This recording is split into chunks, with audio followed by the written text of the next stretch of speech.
The world is in turmoil. Ukraine is ravaged by war. A humanitarian crisis is unfolding in Europe. The US is seeing a record surge in inflation in 40 years. Afghanistan has fallen to the Taliban. There is political instability in Pakistan. Sri Lanka is facing its worst ever economic crisis in history. And China is once again going under a lockdown with rising COVID cases. Amidst all this chaos, India is functioning as a vibrant democracy with a robust economy and increasing influence on the world stage.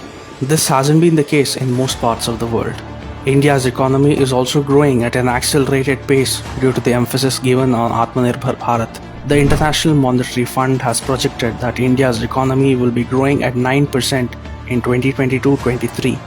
Apart from boosting in-house enterprises, different countries have been investing in India, leading to the creation of more assets and jobs. India recorded the highest ever annual FDI inflow of $81.97 billion in FY21. This has not been the case at least in the immediate neighborhood of India. India's stature on the global stage has also risen, with the country navigating the realities of a complex, interconnected and uncertain world. India's rising trajectory is evident from the recent visits made by foreign delegations. The country saw high-level visits from 11 countries in the span of just 15 days.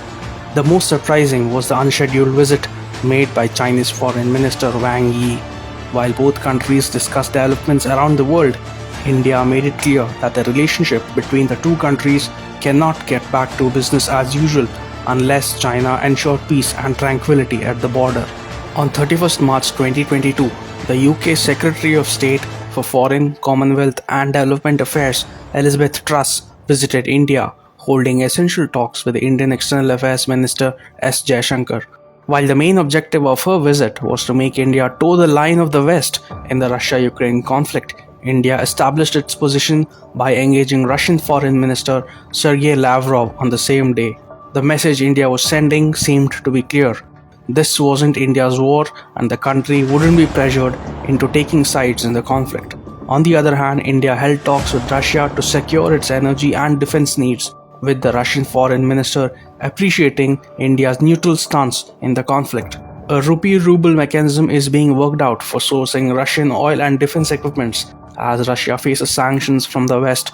The same week, in a big boost to the Indian economy, India and Australia signed a landmark trade deal on April 2. The deal, which is nearly 10 years in the making, will benefit Indian exporters from over 6,000 broad sectors, including textiles, leather, furniture, jewelry, and machinery. The deal will increase supply chain resilience and stability in the Indo-Pacific region, as both India and Australia seek to counter China. India has also been expanding its influence in its immediate neighborhood. Nepal's Prime Minister Sher Bahadur Deoba made India his first foreign destination after his election as Prime Minister last year. PM Deoba and PM Modi virtually flagged off a passenger train connecting Bihar and Nepal, opening up an entirely new dimension for cross-border connectivity. Nepal also became the fourth country outside India where RuPay is live, the others being Bhutan, Singapore and UAE. India is also helping countries that are passing through difficult times without taking undue advantage of them. India has extended several lines of credit and has also sent food and fuel to help Sri Lanka cope with the economic crisis. India has sent several consignments of wheat to Afghanistan as part of its humanitarian aid to the Afghan people, as the Taliban-ruled country is facing extreme food shortages. India is also sending medicines and other humanitarian aid to war-ravaged Ukraine. In an increasingly volatile world where uncertainty is the order of the day, India appears to be confidently taking its place on the world stage.